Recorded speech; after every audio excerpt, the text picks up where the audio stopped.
Pittsburgh Sports Reporters. It's Tuesday, January 21st. I'm David Todd. It is Tuesday. Wow. I'm In David Australia, Todd of it's Wednesday, 970 though. ESPN with Mark Madden of 105.9 The X and Stan Savran of 970 ESPN. We want to thank everybody who came out to the great sports debate on Thursday night. Guys, we survived, and as you might imagine, these two KG veterans stole the show for very different reasons. Not a bad turnout for the folks that came and joined us at Diesel Thursday. I went down to Rite Aid afterwards and stole a Milky Way. Was that the best thing you did all night? Quite possibly, yes. Stan, let's start with the Penguins. Last night, they get blown out on home ice 5-1. There are a couple schools of thought here. They've won 13 games in a row. They haven't played a good game since Friday 2 weeks ago against the New York Rangers. They beat Winnipeg. They went on the West Coast. They came back and played Washington. They played 5 games. They got 9 points. Hard to criticize a team that got 9 out of 10 points, but they're not playing good hockey. What's the answer right now, and is it cause for concern? I don't think it's cause for concern. Sometimes winning camouflages a lot of what you're doing. They're not playing the way that they want to play, the way they need to play. But I don't think that the difference is so stark that there's any reason for panic. Now, they've got to begin playing better hockey. I do think playing one game in 8 days was a factor. I also think that any time, even though you're winning, you come in with 4 not new bodies, but bodies who haven't been there. It changes chemistry. It changes roles. And they were just due for a bad performance. You know, you play 82 games, you're going to have 4 or 5 of those. They've already had 2 or 3. The only thing, at least they recognize that in the first 37 games of the year, defensively, and that's where they've improved the most without question, they were giving up 2.17 goals per game. In the past 12, they'd given up nearly 3.5 goals per game. That's a stark difference, and that's merely not a matter of goaltending. It's a matter of playing team defense. I don't blame Marc-Andre Fleury at all. I blame the system. I blame the coaching. But it's only one game. As far as the But defense, is it one game, Mark? It's only one game they lost. Well, right. The defensive breakdowns have been pretty consistent since Malkin and Letang came back. They've allowed 22 goals in 6 games. But the odd thing is, Letang is only -1 over that span, and Malkin is +4 over that span. So it's clearly not just Malkin and Letang at fault. But as you said Thursday night, their style of play maybe isn't conducive to what overall the Penguins are trying to do. Their plus-minus is better because they score. Right. When they had all those jabronis playing, all the liabilities. AHL guys, they played tighter systematically. Those guys were easier to coach. The lineup now ain't all that easy to coach. This coaching staff does not micromanage. I wonder if ever since Dan Boswell took over, they've ever taken a guy like a Malkin or a Letang, taken him in the video room, had a cut-up tape of all his mistakes, and said, look at this, you should have done that. Look at that. You should have done this. You sure hope so, right? No, it hasn't happened. I guarantee it's not happening because that's the get-along gang. Never is heard a discouraging word. That's a drum I beat a lot.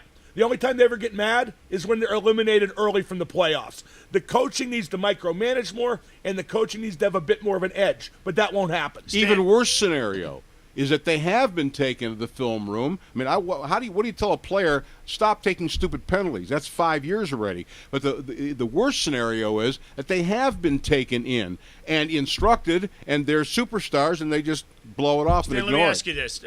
We heard on the West Coast trip when the Penguins, they gave up the lead in Vancouver. They end up losing in Calgary. We hear Rob Scuderi speak. We hear Brooks Orpik speak. And then everybody in the media, everybody says, wow, that's that veteran leadership.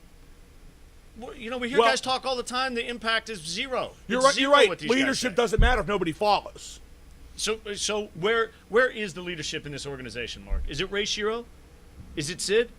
Because you obviously don't think it's Dan. I'm not sure there's adequate leadership is maybe the way to put it.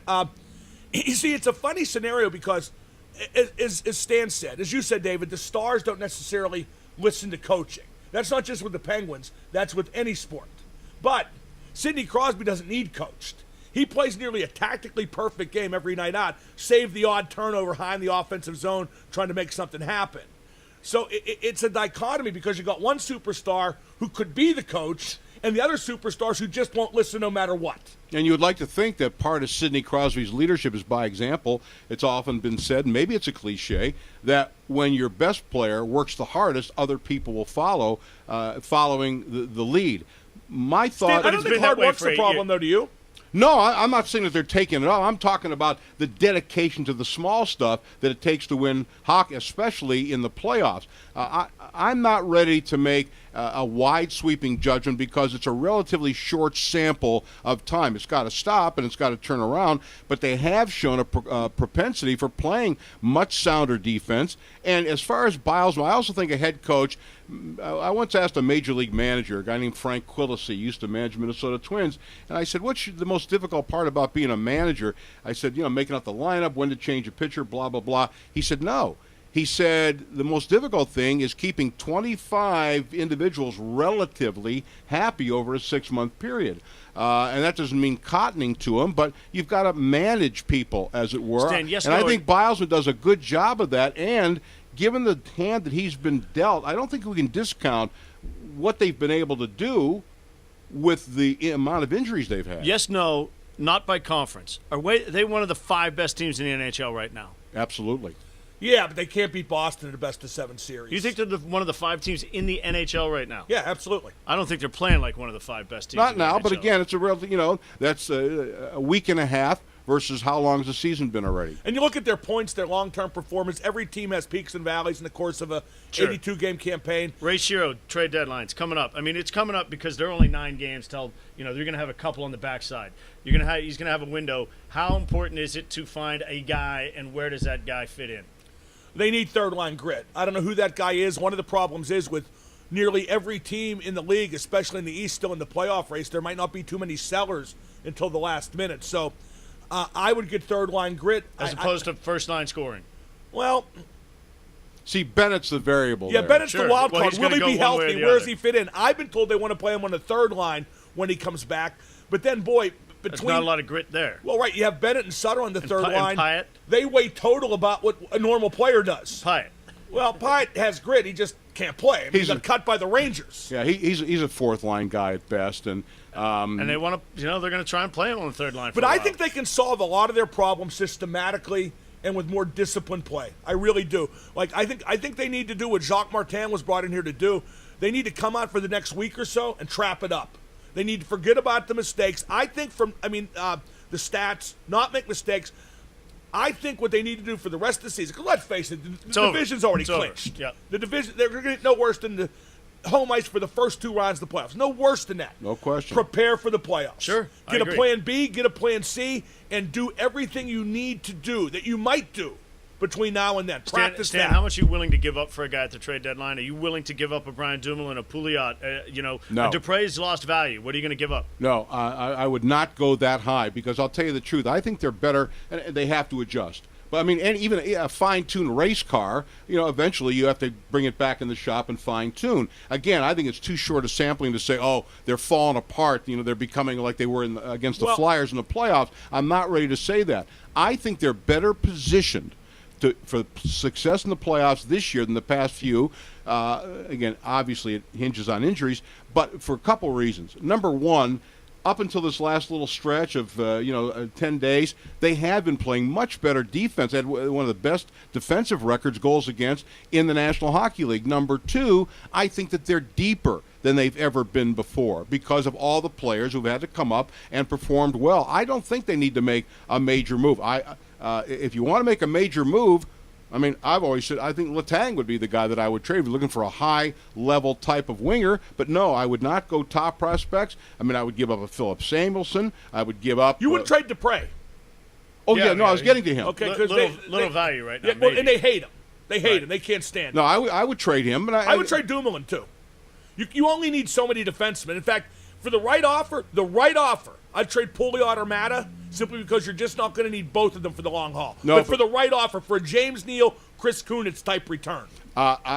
Mata to me is an untouchable.